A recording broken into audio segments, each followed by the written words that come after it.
Oh, good morning, everybody. Good morning. Welcome to Prophetic Lifestyles with Bernard Bolton. Hey, so today is day 14. Let's see. Yeah, day 14 of my videos. And I was just going to make the video and then upload it. And I was actually making the video to upload, and I just felt inspired to go on live. And so, if you are watching, if you are here with me, please write your name in the chat box, and we're going to speak today on our topic for day 14 video, day 14. All right, so far no one has shown up, so I'm just gonna go ahead and start talking. Maybe someone will show up at the end of this video. First, I want to thank all of you who commented to my last video, which we did a couple of days ago.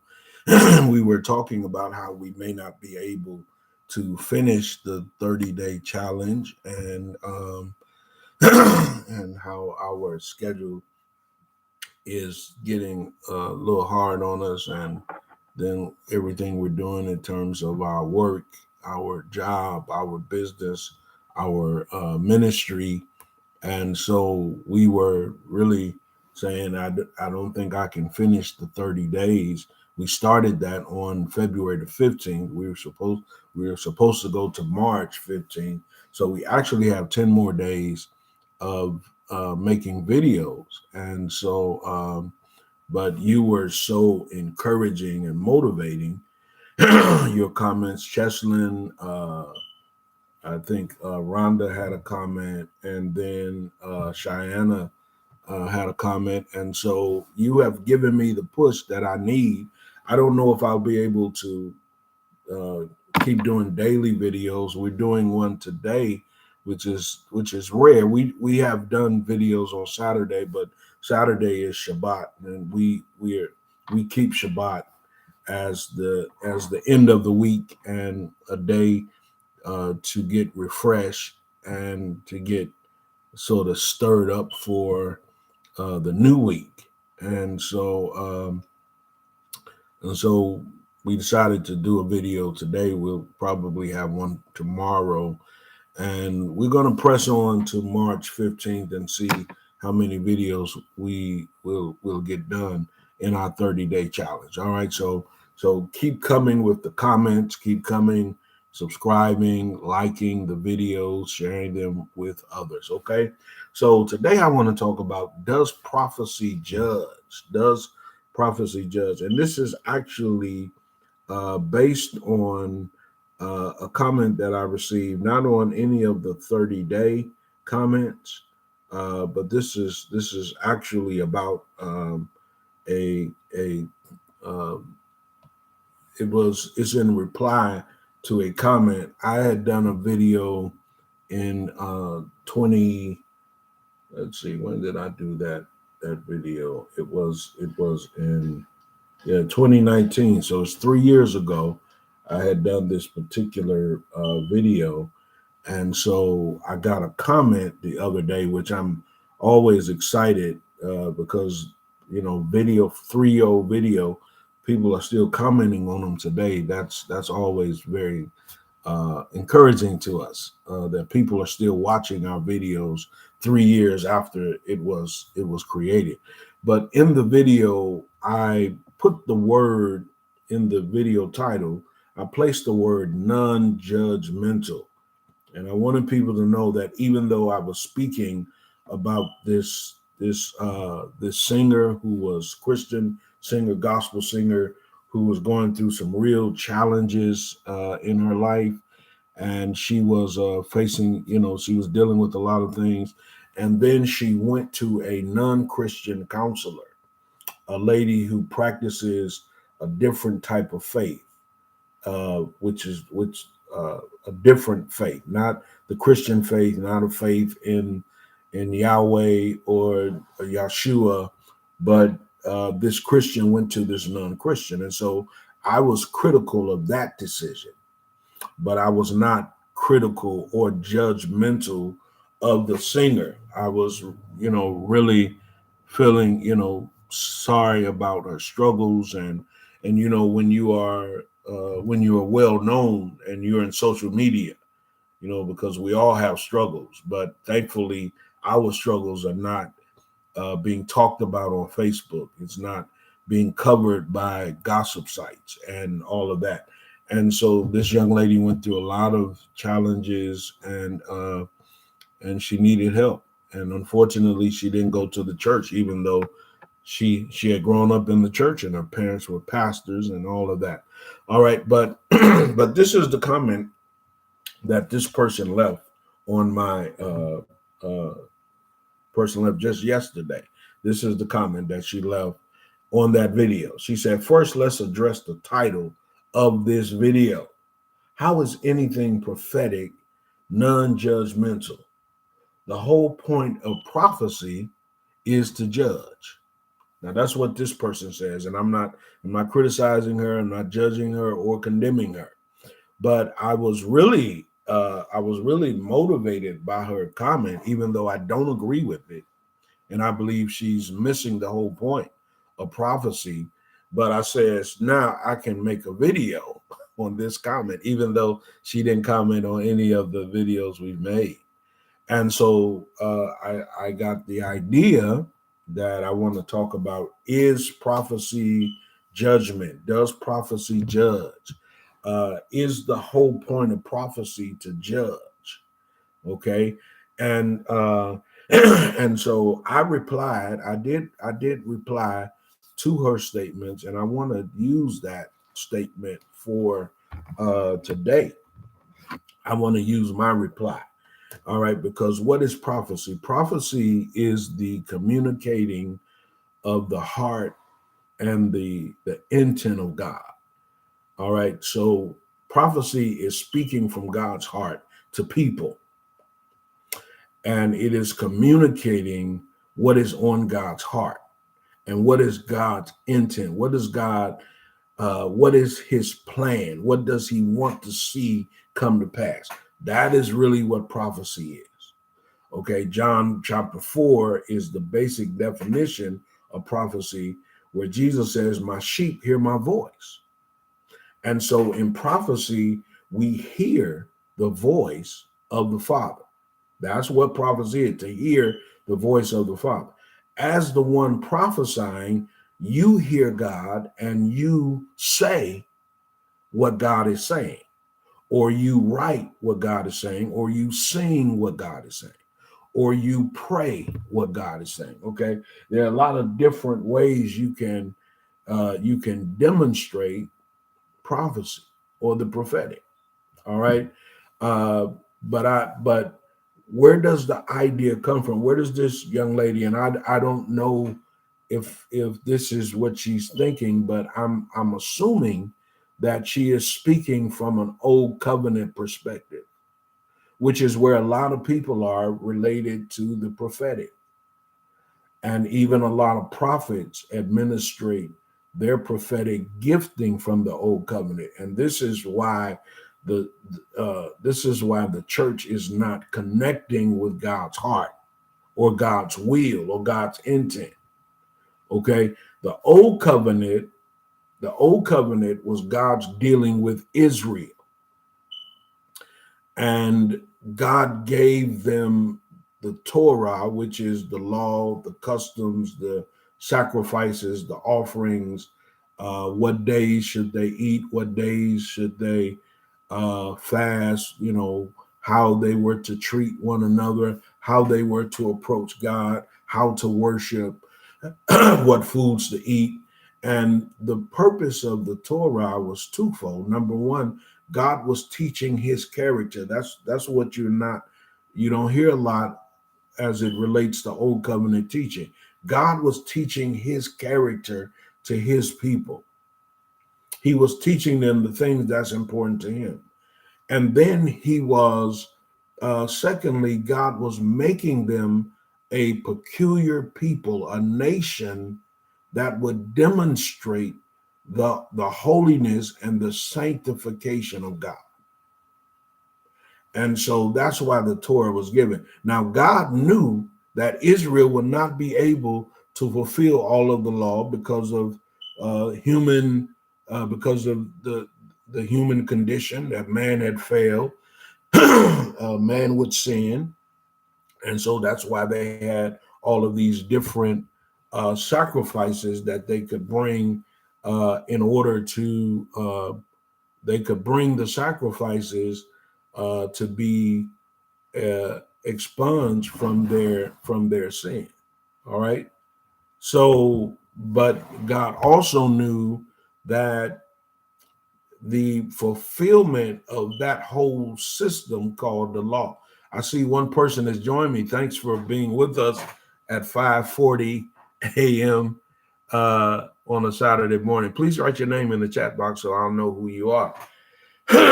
and so and so God sent his son Jesus, and Jesus actually was the only human being who could live under the law and keep the entire law, because he was perfect, he was blameless, he did not have the human condition of sin that all of us were physically born with. And so he was able, so when Jesus said, I've come to fulfill the law and the prophets, he was basically saying, I am the fulfillment of the word. And when Jesus died on the cross, he created a new covenant.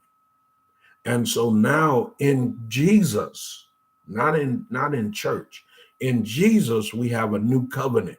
We have a better covenant. I'm not saying throw out the old covenant, but we have to see the old covenant in the fulfillment of Jesus. So in the old covenant, there were prophets. The people of God did not prophesy. Now there was one instance in I believe it's Numbers 14, where the 70 came together and they all prophesied, and they were not prophets, but they were actually the beginning of the government of Israel. God was establishing a government, and they all prophesied that one time. But only prophets prophesied in the old covenant. And many of those prophets were sent to judge nations. Elijah, he judged the nation of Israel when he judged the king, Ahab. So there was judgment in the old covenant. In the new covenant, we have both prophets and we have a people who can prophesy. Your sons and daughters shall prophesy. Why is that? Because Holy Spirit was given to all of us. So if Holy Spirit is living in you, the ability to prophesy is within you. You just got to activate it, and you have to demonstrate it by faith.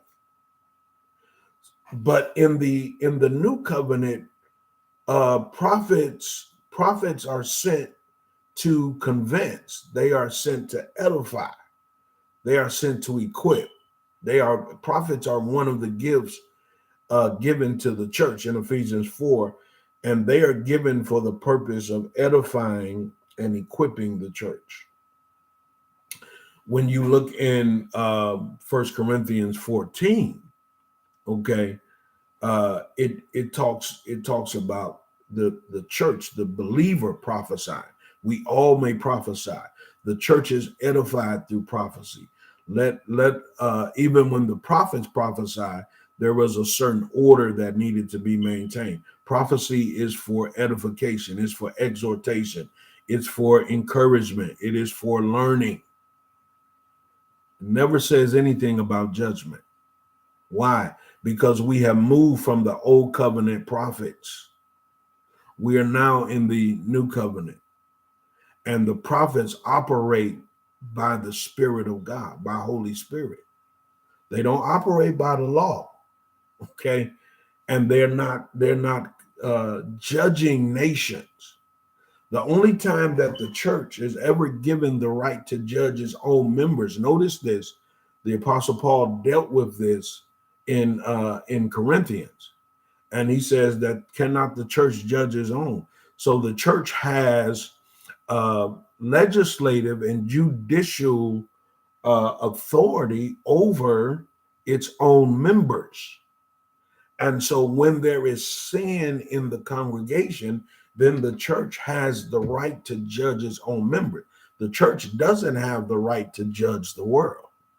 Prophets don't have the right to judge anyone, and prophecy does not judge. Now, here's what I want to give y'all, and I'm going to be out of here. I see 3 people have joined me. Please write your name in the chat box. I'm sorry y'all wasn't on with us at the beginning. But in John chapter 4, now when Jesus walked in the earth, he walked in the earth as a man, not as God. Okay, so his godness, he was God, but God was his godness was hidden.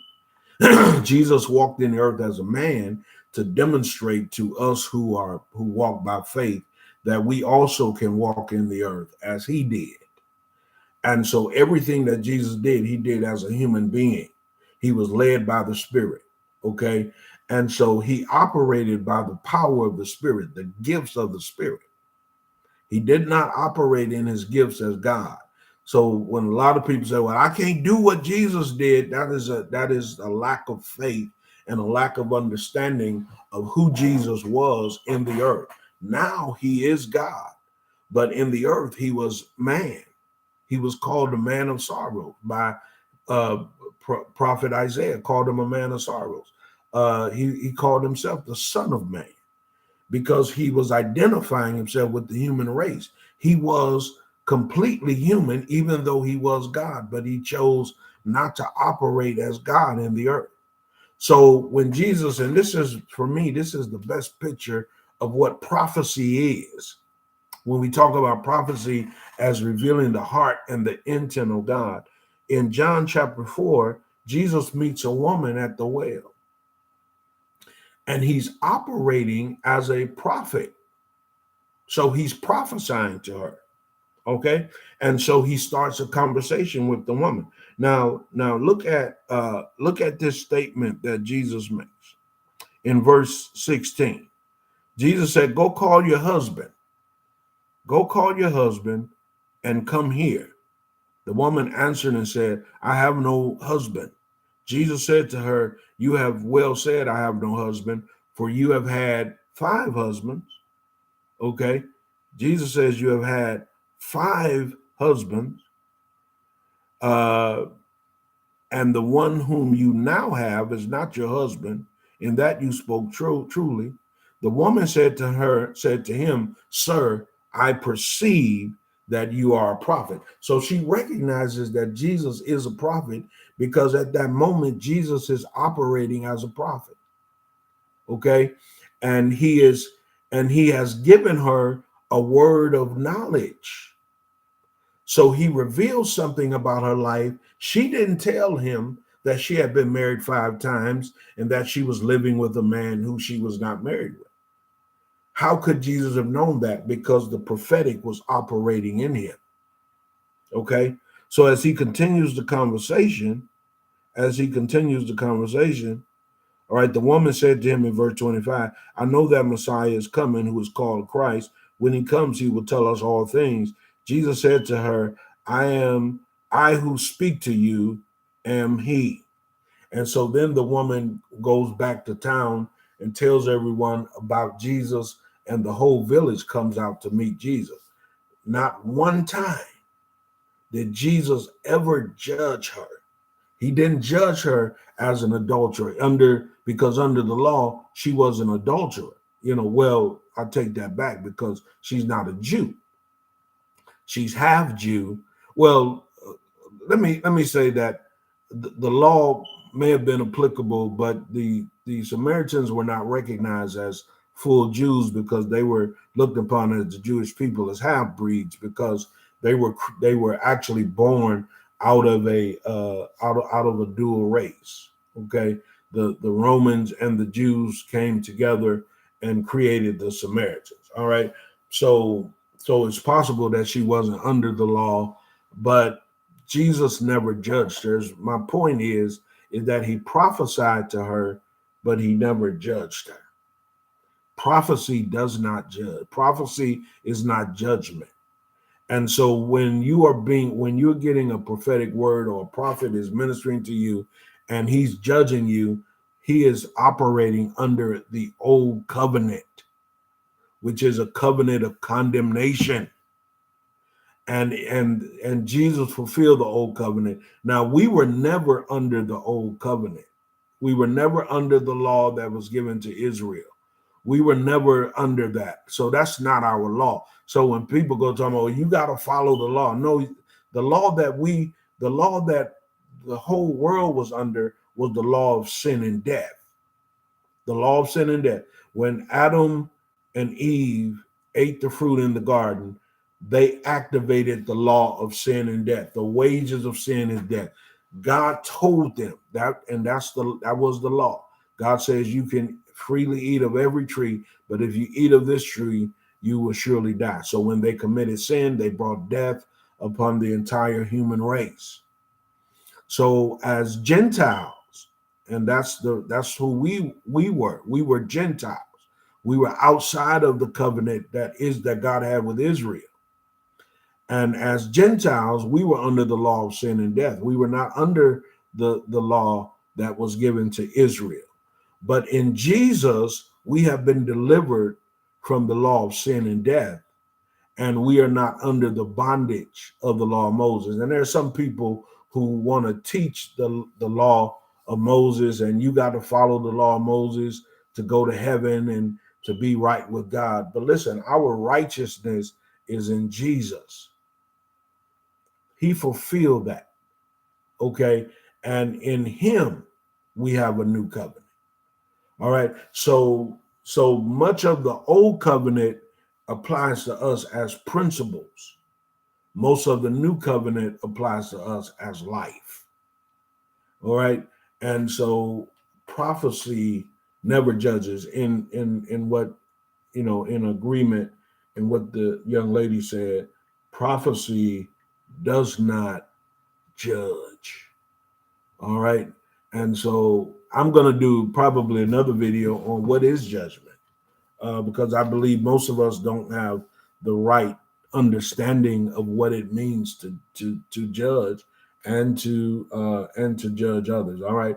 So do me a favor. Go to my website, Gumroad. Check out my all of the resources that I have available there as well. I'm going to be doing a group coaching session on next Saturday. On next Saturday. Hey, Lindell, good hearing from you. Yeah, love and blessings to you as well. So we're going to be doing a group coaching session for creatives on next Saturday. Next week, I'm going to be doing a prophetic perspective. We are now in the second month of Adar. Started last evening, was started today. And so I just need to get my work schedule so I'll know what evenings I'm off next week. But we'll be back with a prophetic perspective on the month of Dar. And I'm going to bring that. I've been trying to do a creativity webinar, really not getting a lot of interest. So we're going to bring that to YouTube live. Instead of doing it on Zoom, we're just going to do a live webinar. And as soon as I, again, get to look at my schedule, we will schedule that. Our worship for this coming Sunday has been moved to next Sunday, so we will not be meeting tomorrow. Tomorrow morning, we'll be meeting on next Sunday, and that is our ministry worship for the Renaissance Prophetic Network. All right, reach out to us, find us on the web, and please support us in any way that you can. Liddell, always good to see you. Thank you for joining in. Shalom, everybody. I pray that you have a great Saturday. Today is a day of rest. And so I pray that it's a day of rest for you as well. Shalom.